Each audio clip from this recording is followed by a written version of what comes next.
Hello বন্ধুরা, আমার চ্যানেলে আজকে আমার মেয়ে রাঁধুনি। আমি হচ্ছি ফটোগ্রাফার। পাস্তাটাকে গরম জলে ভালো করে সেদ্ধ করে তারপরে নামিয়ে নিল, আর পাত্রের মধ্যে এইবার দিয়ে রেখে দিল।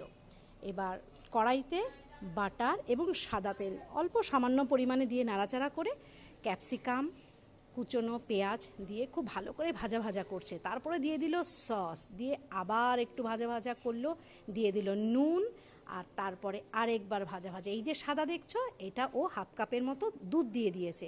ব্যাস, যেই গ্রেভিটা তৈরি হয়ে গেছে, দিয়ে দিল পাস্তা মশলা। তোমাদের ঘরে যে কোনো পাস্তা মশলা থাকলেই দিতে পারো।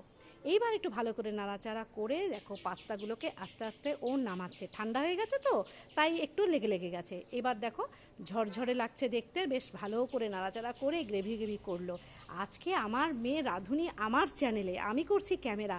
এর থেকে সুখের কথা কিছু হতে পারে না বন্ধুরা। দারুণ খেতে হয়েছে।